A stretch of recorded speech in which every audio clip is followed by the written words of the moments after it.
Je suis le Dr House. Ce n'est pas la première fois qu'on vient me tabasser pour des dettes. Il y a quelques jours, le caïd de la prison m'a ordonné de lui remettre 20 cachets d'antidouleur. Ils en donnent 4 par jour maxi. Tu connais les règles. J'ai pensé à demander une mise à l'isolement pour rester en sécurité jusqu'à ma sortie.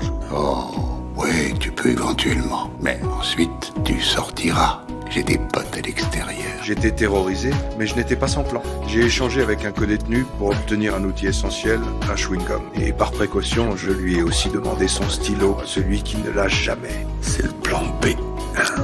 Avec ces 2 trucs complètement anodins, je suis entré dans la buanderie. J'ai brûlé du papier toilette avec une prise électrique et déclenché un petit incendie. Pendant que tout le monde accourait, j'ai réussi à mettre la main sur les antidouleurs. Il y a le feu.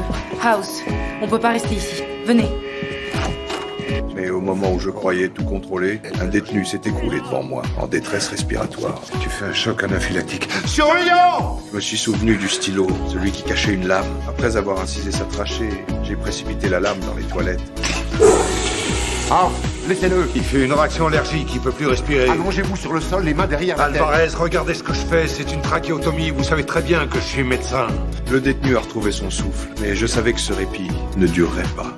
Cette nuit-là, impossible de dormir. Je savais très bien que ce détenu finirait par mourir faute de soins appropriés. Sauf si je trouvais un nouveau plan. Le lendemain était le jour de ma libération. Il me suffisait de remettre les antidouleurs pour sortir sain et sauf. Bien joué. Je savais que si t'apprenais qu'une seule chose ici, ce serait que le truc malin, c'est de se plier à la règle. T'as parfaitement raison. Mais j'ai fait quelque chose que personne n'aurait imaginé. La situation a vite viré au chaos. Fils de pute. Face au coup, je n'ai pas reculé. Je jouais ma seule carte. Merci de m'envoyer à l'infirmerie. Démolis-le. J'ai plus que 2 ans à tirer. Et j'avais raison. La force du caïd n'était qu'une façade. Le conflit a été rapidement maîtrisé. Et j'ai réussi à me faire envoyer à l'infirmerie. Maintenant, je dois le sauver. House, qu'est-ce que vous faites? House, ouvrez! House, ouvrez! Ils vont annuler votre conditionnel. Alors pourquoi vous faites ça? Parce que j'ai un don.